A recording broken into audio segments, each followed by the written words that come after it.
Bonsoir et bienvenue dans cet espace safe. Alors pourquoi safe? Parce que ici on va lire la Bible, on va lire les essentiels et bien sûr on va se rapprocher de Dieu. Et qui dit se rapprocher de Dieu, se rapprocher de votre cœur, du cœur.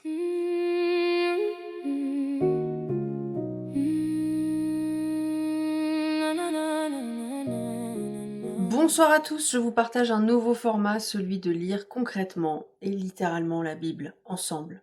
Pourquoi? Parce que tout est écrit dans la Bible. Tout ce que Dieu a prononcé, tous ceux et celles qui ont parlé en son nom ont trouvé la vérité, se sont rapprochés de Dieu, ont repoussé toutes les sollicitations, les distractions qui les ont ramenés à l'essentiel, la Bible et Dieu. Lorsque votre parole est au nom de Jésus-Christ, vous n'avez pas envie de le décevoir, vous n'avez pas envie de vous prouver quoi que ce soit, ni de prouver quelque chose au monde, de faire du mal aux autres.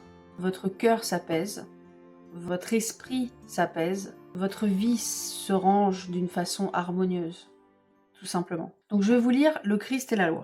C'est Matthieu chapitre 5 verset 21. Ne croyez pas que je sois venu pour abolir la loi ou les prophètes.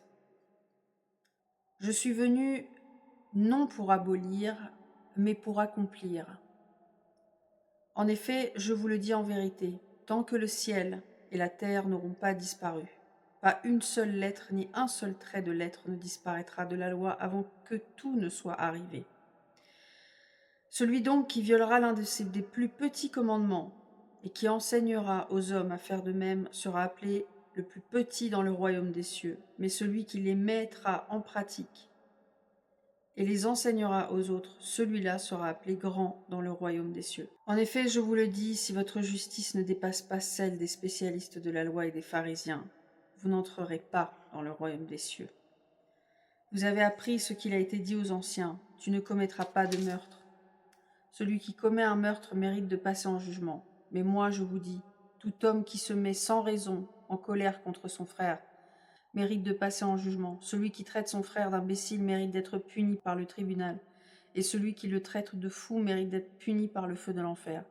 Si donc tu présentes ton offrande vers l'autel et que là, tu te souviennes que ton frère a quelque chose contre toi, laisse ton offrande devant l'autel et va d'abord te réconcilier avec ton frère, puis viens présenter ton offrande.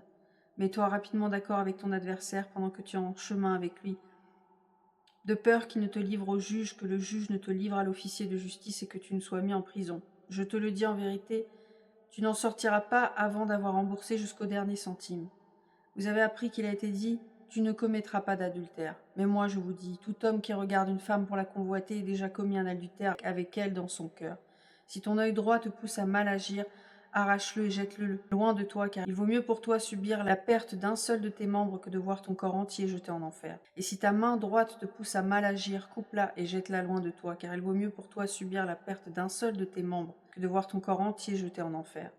Il a été dit que celui qui renvoie sa femme lui donne une lettre de divorce. Mais moi je vous dis, celui qui renvoie sa femme sauf pour cause d'infidélité l'expose à devenir adultère, et celui qui épouse une femme divorcée commet un adultère. Vous avez encore appris qu'il a été dit aux anciens, tu ne violeras pas ton serment, mais tu accompliras ce que tu as promis au Seigneur. Mais moi je vous dis de ne pas jurer de tout, ni par le ciel, parce que c'est le trône de Dieu, ni par la terre, parce que c'est son marchepied, ni par Jérusalem, parce que c'est la ville du grand roi. Ne jure non plus pas par ta tête, car tu ne veux pas rendre blanc ou noir un seul cheveu. Que votre parole soit oui pour oui, non pour non. Ce qu'on y ajoute vient du mal. Vous avez appris qu'il a été dit œil pour œil, dent pour dent. Mais moi je vous dis de ne pas résister aux méchants. Si quelqu'un te gifle sur la joue droite, tends lui aussi l'autre. Si quelqu'un veut te faire un procès et prendre ta chemise, laisse-lui encore ton manteau. Si quelqu'un te force à faire 1 kilomètre, fais-en 2 avec lui. Donne à celui qui t'adresse une demande et ne te détourne pas de celui qui veut te faire un emprunt. Vous avez appris qu'il a été dit tu aimeras ton prochain et tu détesteras ton ennemi. Mais moi je vous dis, aimez vos ennemis, bénissez ceux qui vous maudissent, faites du bien à ceux qui vous détestent et priez pour ceux qui vous maltraitent et vous persécutent, afin d'être les fils de votre Père céleste.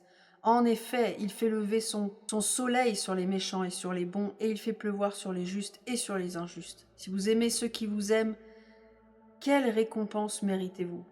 Les collecteurs d'impôts n'agissent pas-ils de même ? Et si vous saluez seulement vos frères, que faites-vous d'extraordinaire ? les membres des autres peuples n'agissent pas-ils de même? Soyez donc parfaits comme votre Père Céleste est parfait.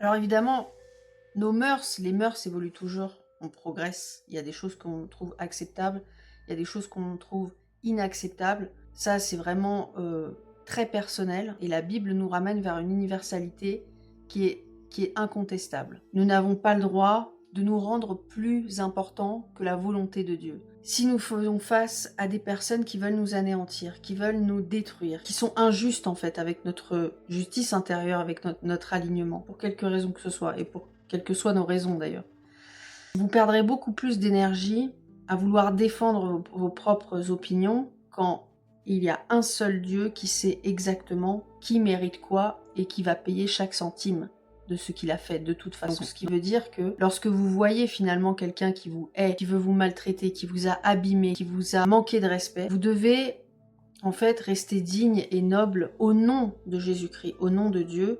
Et finalement, la parabole de donner sa joue lorsqu'on vous gifle sur une joue, c'est de laisser à l'autre l'opportunité de reconnaître ce qu'il est en train de faire de vous, ce qu'il est en train de faire de Dieu, de l'enfant de Dieu. Si seulement vous acceptez de vous rendre à Dieu, de vous abandonner à Dieu, corps, âme, esprit. Si on vous maltraite, là je suis en train de recevoir toutes vos réflexions. Si on est en train de me violer, ce que je me laisse faire, évidemment que non.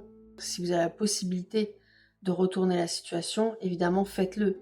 Si c'est pour rendre la même méchanceté à quelqu'un, eh bien ça change la donne. Parce qu'en fait c'est votre ego qui parle, c'est vos pensées limitantes qui parlent, d'accord? Alors je sais que c'est peut-être difficile d'accepter le fait que l'idée de se faire violer n'est pas un acte répréhensible, ce n'est pas le cas. Si vous avez le bon sens, si vous êtes des enfants de Dieu et si vous êtes dans le cœur avec le Seigneur, vous savez reconnaître ce qui est bon et ce qui est mal. L'idée, c'est de ne pas rendre l'appareil, parce que vous n'êtes pas à la hauteur de ce que Dieu décide en termes de châtiment approprié. Si votre jugement est erroné, que vous mettez votre opinion à propos de ce qui est bon ou mauvais, vous vous déroutez dans le jugement. Alors que si vous savez que c'est bon ou c'est mauvais, cet acte, vous savez que la proportion de ce mal est tellement immense par rapport à la lumière qu'aucune réaction ne serait à la hauteur de ce que vous voulez faire payer à votre abuseur. C'est très simple. Si vous envoyez quelque chose, faites-le dans un espace de lumière, dans cette lumière, et pas pour rendre le mal à quelqu'un. Parce que le seul moyen de soigner le mal, c'est de mettre en lumière ce mal. De donner votre veste si quelqu'un vous accuse, c'est une métaphore. Voilà pourquoi c'est important de bien comprendre ce que la Bible raconte. Il faut le remettre dans ce contexte-là.